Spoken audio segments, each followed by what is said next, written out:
without further ado, I'm going to bring up Bammer 47. This is a sideline that I never thought would be seen by anybody other than me. Steve and I were born in the Deep South in conservative, religious, homophobic turf on the Alabama-Florida border till I was 15 and he was 12 when we moved to Connecticut. And it was a place where I couldn't be, even to myself, open about the fact that I was attracted to men. It wasn't until I was in my 20s that I started to really deal with that, which even then was young for the times. Most people stayed closeted a lot longer. Around the time I came out, in 1976, I was 24, or began coming out, I purchased my first camera, a Minolta. And I started teaching myself how to take photos with f-stops and shutter speeds and lighting, and it was all trial and error. I never had any instruction. I never developed my own photos. I never shot in black and white. Actually, I was just taking photos of me, my family, and my friends from my life for me. I didn't think anybody else would see them or be interested in them. I mean, I'd show them the week after a vacation to my friends at brunch and dinner, and then put them in an album, forget about them. And then when I would think of a vacation and want to go back and look at it, I'd pull them out. I have 14 albums that sat in cabinets or boxes for most of the last several decades, and 20,000 negatives. And that's an expensive hobby. I was 30, making $30,000 and spending $100, $150 at the end of a vacation to develop my photos. And that was it, right up until 2016. I was a closeted banker on Wall Street. For most of that time, I couldn't be out. But I developed a gay life, gay friends, took gay vacations, and that life is what's featured here. And a lot of thirst traps. You guys know what those are? Okay. For those who don't, it's showing off someone's body to attract more eyeballs. And again, they weren't seen by others. 2016, I put them up on Instagram, a few, really accidentally. I didn't even know what a hashtag was on Instagram. I had this brand new account, 90 followers, 90 real life friends, and all of a sudden I started getting deluged with likes. And endorphin rushes being what they are. Yeah, I like that. I want some more. Put up some more of the photos. And gradually I've grown to the point where I have 28,000 followers around the world.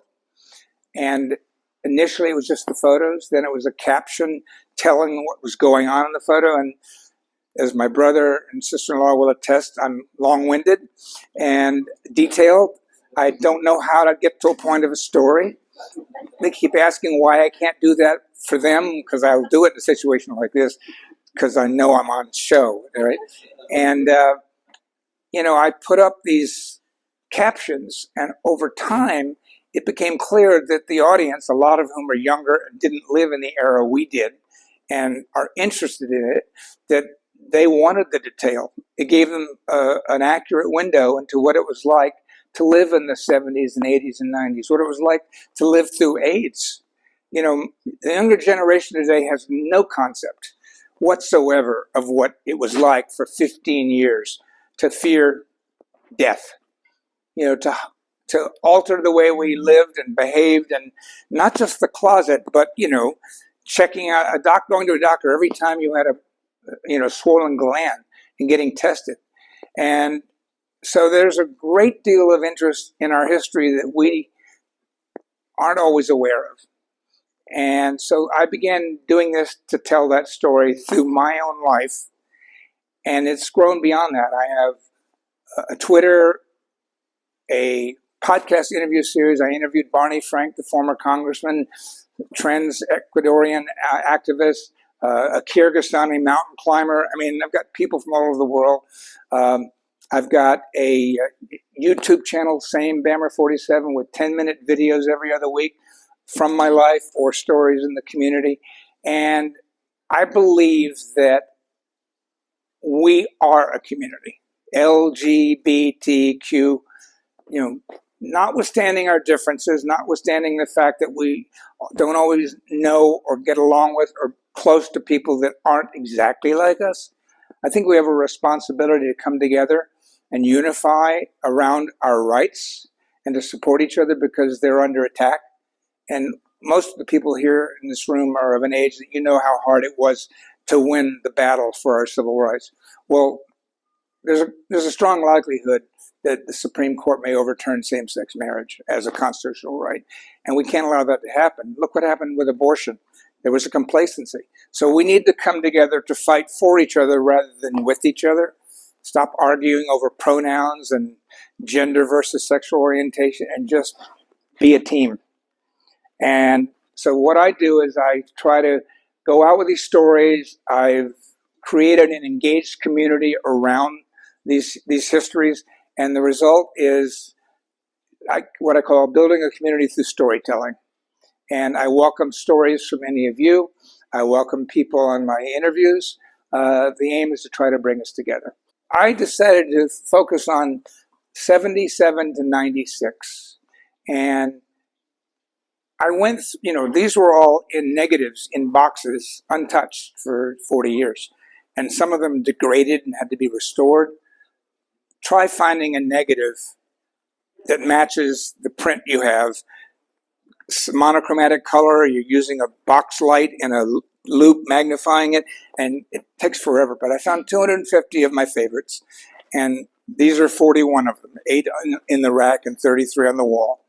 And I decided they were kind of some of the favorite moments from my life, from different locations, different vacations, different friends. And the first one was me in 1977 in St. Martin. I ended up having an affair with a straight but bisexual closeted Vancouver backpacker. And on the last day, we went to a clothing optional beach. Do you remember Kupakoi Beach or not? Yeah. It was at the time a clothing optional, and basically there were 3 people who came on the beach all day. So basically it was an empty beach. Gorgeous striated cliffs. And I brought my, camera, which was hard to carry everywhere back then. And I said to Gary, I'm going to take some pictures of you, and you can take some of me, naked. And that way we'll remember now what we looked like back then. And he said, well, I'll take some of you if you want, but you're not taking any of me. Okay, fine. So he took a half dozen photos of me. And how many of you don't have and wish you did a picture of you at 25, naked? Just for curiosity. The other thing is I hated my body back then, which I look at it now and go, what was I thinking? And the thing is, almost every 25-year-old meet will tell you what's wrong with them physically, right? And they'll bemoan the negative and overlook the positive. And my advice to them is, you're as young and as handsome as you're ever going to be.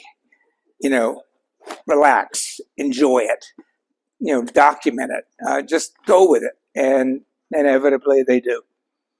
And then that carries right up into, it's funny, the first and last pictures of me nude. And I have to say something. When I first started doing this on Instagram, I wasn't timid, but I wasn't like I am now. Now I'm kind of like, well, actually, I put up some of these photos first on Throwback Thursday on Facebook, if you all remember that. And I got a lot of kudos from gay men because they like seeing other gay men in Speedos. But some of my family, I don't think it was you guys, but some of my family and some of my straight friends and some of my colleagues at work, oh yeah, you and your Speedo pics. And it just made me feel uncomfortable. I took them down, and that's when I put them on Instagram because nobody was there. Now I don't give a damn. I put up whatever I want. If people don't like it, they can bite it, right? Do you know who Stanley Steller is?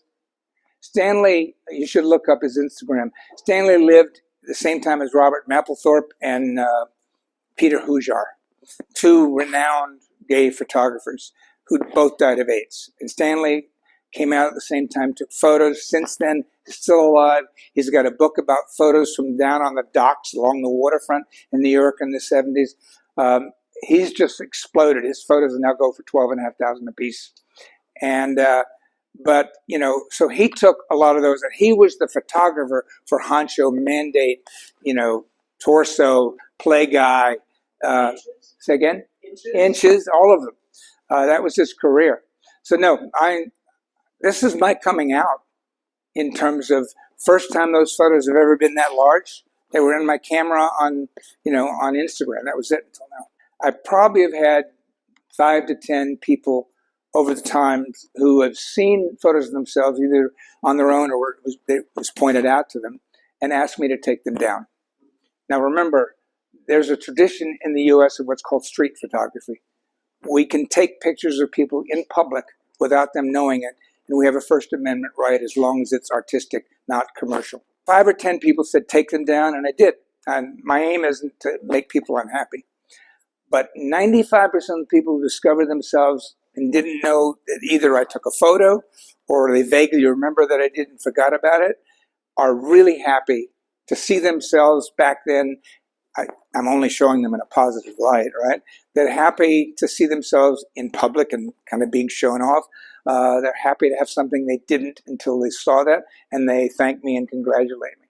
If you look on the wall on this side, there is a photo of a guy with a horse. That's Paul Cavalluzzi. He was one of my 2 best friends in the early 80s in New York, and he died in 1992 of AIDS. And his nieces contacted me in the last month.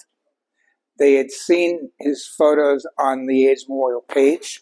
And just so you all know, the AIDS Memorial page has 300,000 followers, and that's where you could submit photos and stories about a loved one, a friend, a partner who died to keep their memory alive. The motto is, what is remembered lives.